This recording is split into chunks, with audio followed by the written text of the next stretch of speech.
Ex-Fiancé wants to meet up after leaving me at the altar 4 years ago. Basically 4 years ago, I, F29, was supposed to be getting married to my fiancé at the time, Jay. Everything was going perfect. I was in my dress, had my makeup on, and taking pictures with my bridesmaids. I was pretty much ready to walk down the aisle when Jay's best man pulled me to the side and said Jay was gone. He had gotten into a car and left, and no one was able to get a hold of him. I came home to our apartment and all his stuff was gone. He's been pretty much a ghost ever since he left me, and I had to force myself to move on. I ended up going on our honeymoon with my best friends, which was the best decision ever, and then put myself in therapy to heal the horrible trust issues I now have. I haven't heard from him once until today. I guess he got back in contact with an old mutual friend who gave him my number. Jay texted me and said he wants to meet up and apologize. He says he has a lot to explain to me about what happened that day. I'm torn. I swore Jay was a dead memory, but my curiosity and desire to get closure with him is pestering me. My current boyfriend supports me in whatever I decide, and I feel out of respect to him and how wonderful he's been, I should ghost Jay. I'm very confused. I never expected to hear from Jay again. I have no idea what to do. Please help. Update. First off, I just want to thank everyone for the advice. I honestly wrote the post to just vent my frustration and confusion and possibly get advice.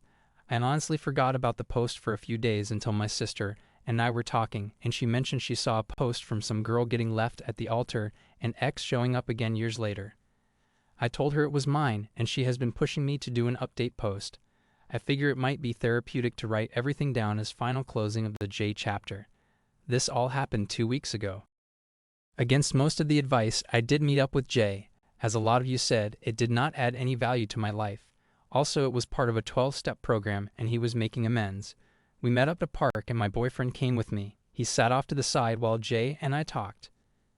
I actually feel stupider after meeting with him. There were a lot of things in our relationship that would have had me out the door if I paid more attention, and if he wasn't such a great liar. Basically, for the last year of our relationship, he was doing drugs and cheating on me. He had been struggling with his sexuality for years, and it's not surprising it ended up this way now knowing the truth. His family is incredibly homophobic and horrible people. I wanted nothing to do with them when we were together, but he insisted on them being around just for the big life events, like our wedding. The drugs were something to get him through the day and act like he was in love with me when he was actually in love with someone else.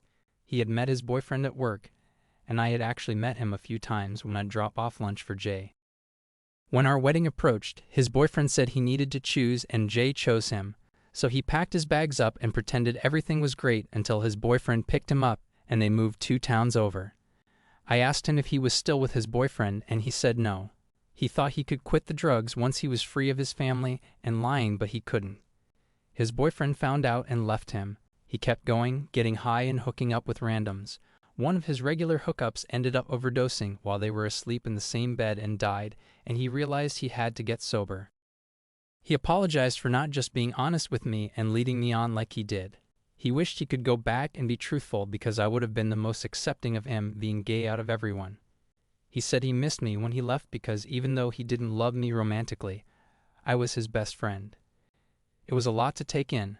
I told him while I'm glad he's okay and is doing better, I'd prefer for us not to have any contact moving forward, but I do forgive him.